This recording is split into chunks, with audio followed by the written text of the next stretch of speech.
Salut chers auditeurs, c'est encore votre formateur consultant, Monsieur Nyopo Daniel, directeur de la chaîne YouTube GDA Consulting.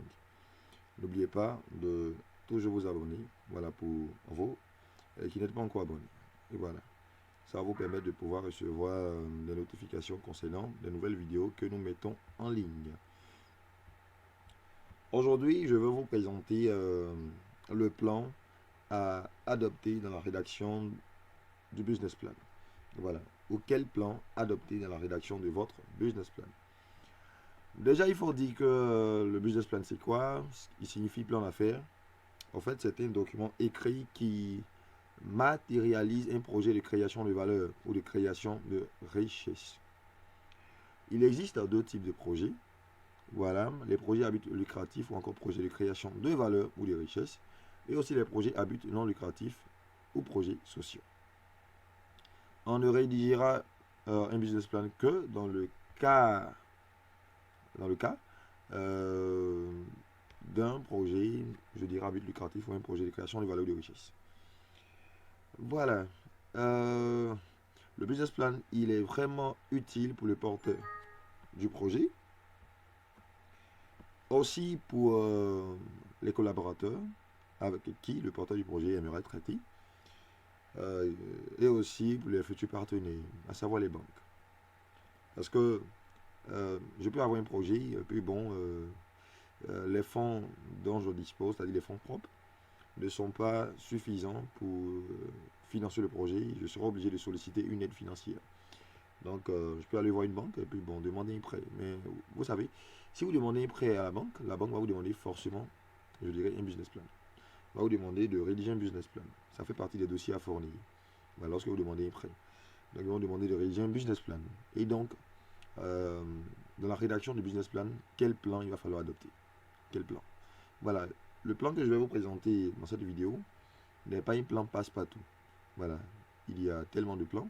Je précise que c'est un plan quand même qui est intéressant, que vous pouvez adopter dans la rédaction de votre business plan.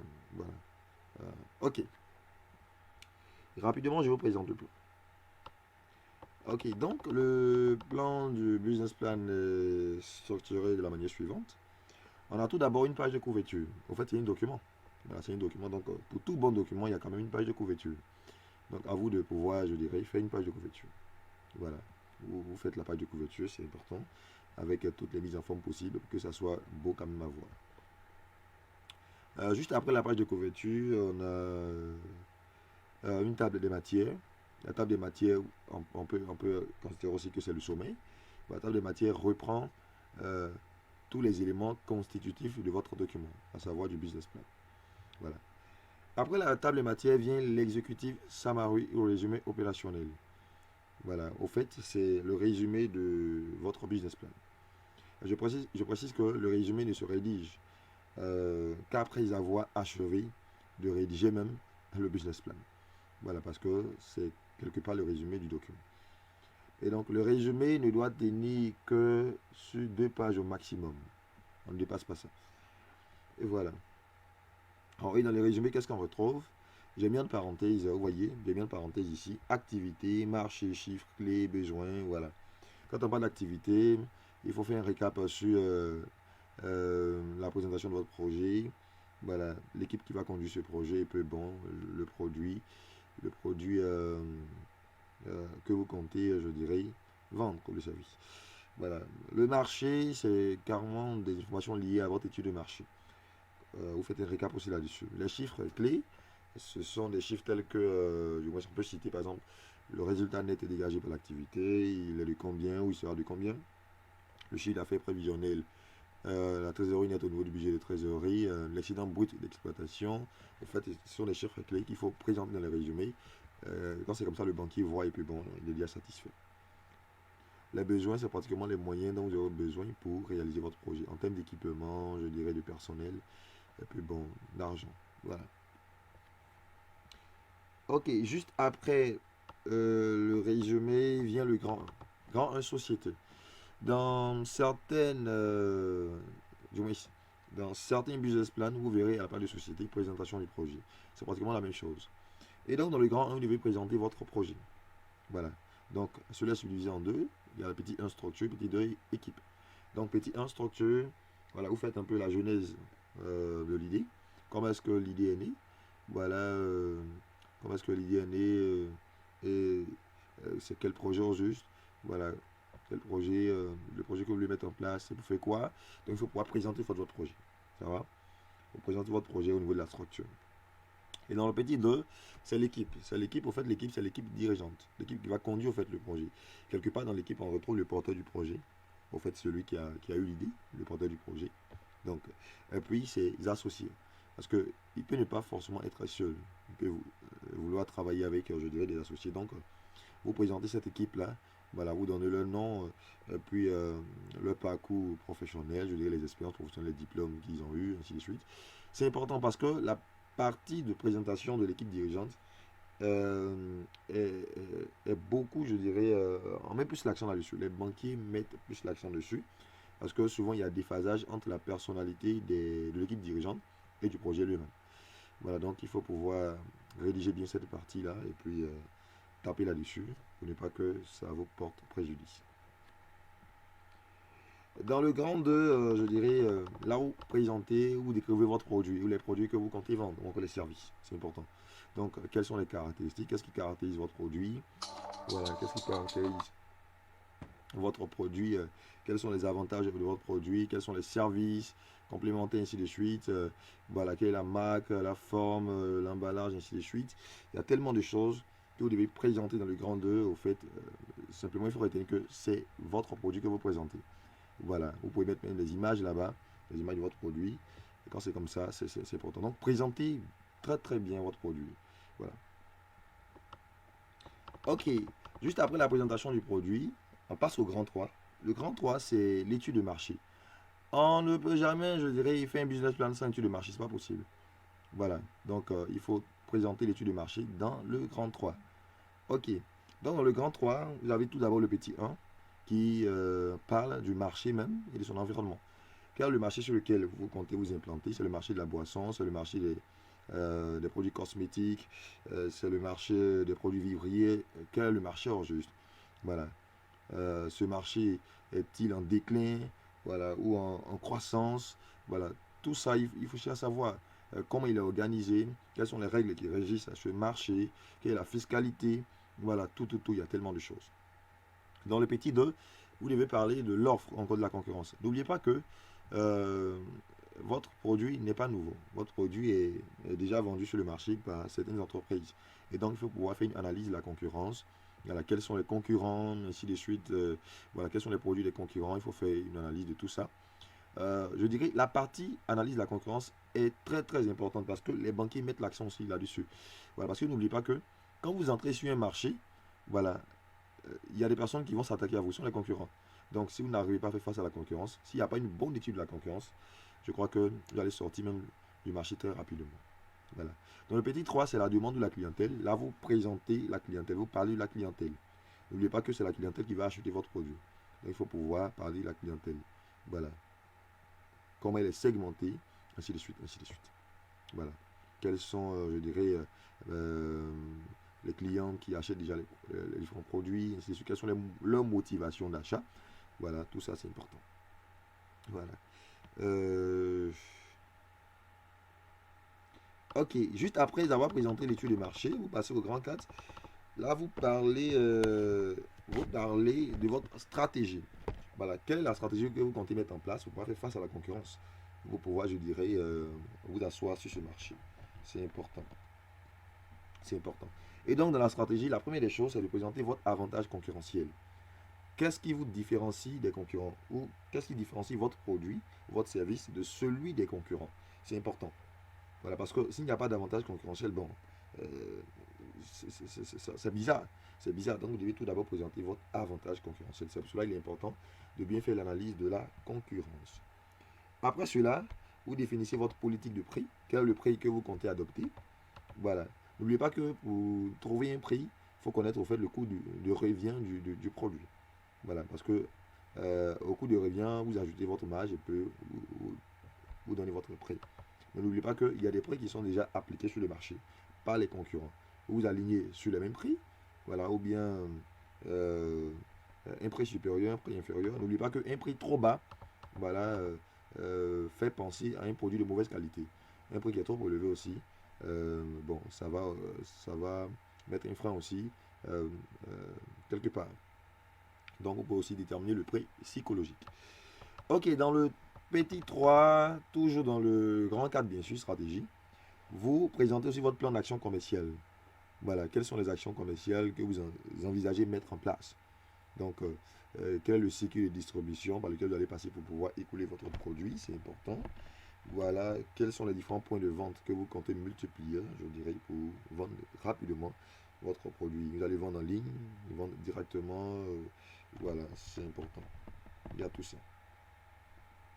Quels sont vos moyens de communication en termes de publicité? Voilà, tout ça, il faut présenter dans le petit 3. Voilà.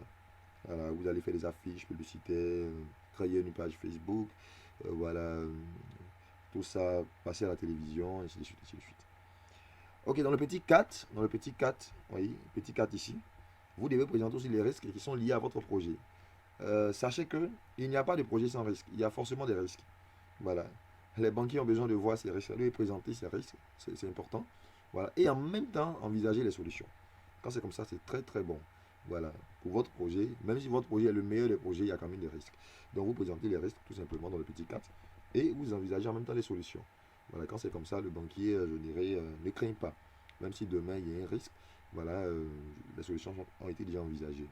Mais il faut savoir que qui ne risque rien n'a rien. Et celui qui n'aime pas le goût du risque ne peut pas investir. Celui qui n'a pas le goût du risque ne peut pas investir. Donc il faut avoir le goût du risque. C'est important. Ok. Juste après le petit 4 vient le grand 5 maintenant. Donc après avoir présenté votre stratégie dans le grand 4, regardez. Après avoir présenté votre stratégie dans le grand 4 ici, voilà, dans le grand 4, je remonte. Voyez, on a fini le grand 4 stratégie. Vous descendez pour dans le grand 5, j'ai mis opération. Opération, en fait, c'est quoi? Ce sont les moyens dont vous aurez besoin pour réaliser votre projet. Donc, dans le petit 1, vous pouvez déjà présenter vos moyens matériels, c'est-à-dire les immobilisations. Les immobilisations, c'est important. Parce que souvent, on parle du fonds de commerce. Et c'est que vous avez entendu parler de ça. Voilà, un fonds de commerce, c'est l'ensemble des biens corporels et incorporels permettant à un industriel ou un commerçant d'exercer son activité. Donc, pour pouvoir exercer son activité, pour pouvoir exercer votre activité, vous aurez besoin de moyens matériels. C'est important. Donc, de biens corporels, immeubles ou meubles. Voilà. Donc, ça peut être des mobiliers, ça peut être des matériels, ainsi de suite. Ça peut être un bâtiment, un terrain, ainsi de suite. Ok. Donc, vous présentez ça avec leurs différentes valeurs, leurs coûts, hein, ainsi de suite. Est-ce que vous les présentez ici? Voilà. Dans le petit 2 sont les moyens financiers. Voilà, les moyens financiers. Quand on parle de moyens financiers, c'est l'argent. Voilà. Donc, quelle est votre part? Quel est votre fonds propre? Votre capital propre? Et combien est-ce que vous comptez, je dirais, demander à un partenaire? Voilà. Quelle est la somme d'argent que vous sollicitez auprès, je dirais, d'un bailleur ou de fonds ou encore d'une banque? Donc, tout ça, il faut pouvoir présenter dans les moyens financiers. Dans le petit 3 sont les moyens humains. Donc, les moyens humains, on fait allusion au personnel salarié, puis les fournisseurs avec qui vous allez traiter. C'est important. Donc, il faut pouvoir présenter. Voilà, on a besoin des comptables, on a besoin d'une assistante de direction, ainsi de suite. Mais je pense que dans un début, voilà, un agent commercial serait intéressant. Et puis un comptable, bon, le reste, on peut gérer lorsqu'on va se développer. Dans le petit 4, ce sont les étapes de développement. Comment vous comptez vous développer dans le temps? Voilà. Développer dans le temps sur 3 ans, sur 4 ans, sur 5 ans. Voilà, vous devez aussi présenter vos étapes de développement. Parce que demain, vous allez vous implanter ailleurs. Vous allez voilà, euh, agrandir votre entreprise.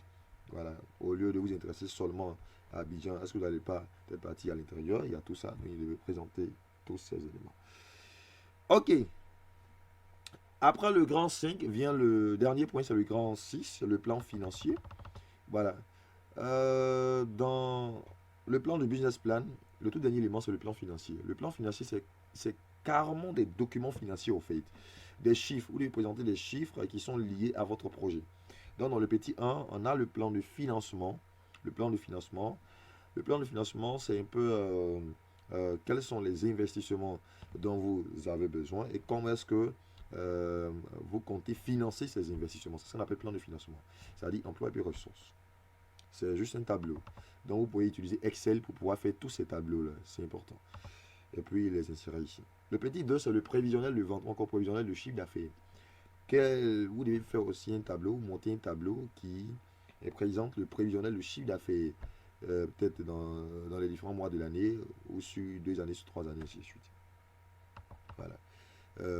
Ok, dans le petit 3, c'est un bilan prévisionnel. Quand on n'a pas le bilan, c'est le patrimoine. Donc, c'est l'ensemble des biens, des dettes, donc actifs, passifs. Voilà. Donc, les biens dans ce projet qui seront, je dirais, qui vont vous appartenir, et puis les dettes, certainement que vous allez contracter, euh, les engagements vis-à-vis des tiers. C'est important. Dans le petit 4, c'est le compte de résultats prévisionnels, donc l'ensemble des charges et des produits, les charges qui seront générées par ce projet et les produits qui seront aussi générés par ce projet, vous devez les présenter dans un tableau dénommé compte des résultats. Le dernier élément, c'est le budget prévisionnel. Je précise que c'est le budget de trésorerie. Voilà, donc vous devez élaborer aussi un budget de trésorerie. Voilà, c'est important en tenant compte des encaissements et des décaissements. Voilà, les décaissements. Voilà, c'est important.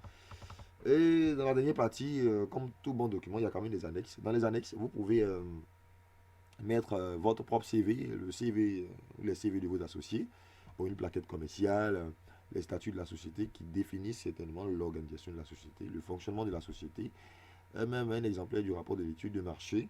Bon, il y a tellement de choses qu'on retrouve dans les annexes.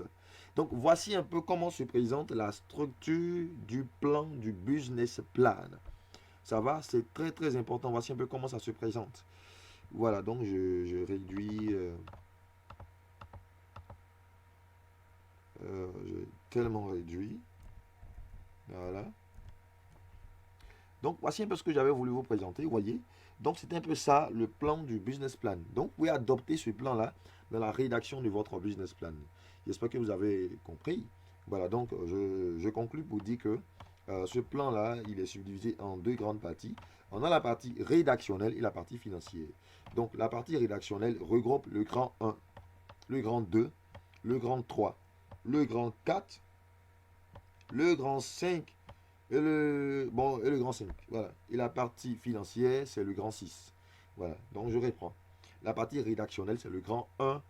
Voilà. Société. Grand 2, produit. Grand 3, études de marché. Grand 4, stratégie. Grand 5, opération. Et la partie financière, c'est le grand 6, plan financier. Et puis, il y a les annexes qui viennent à la fin. Donc, je pense que vous avez le plan avec vous. Certainement, ça va vous aider. Ça va vous aider. Ok, d'ici là, portez-vous bien. On se voit la prochaine pour une autre vidéo.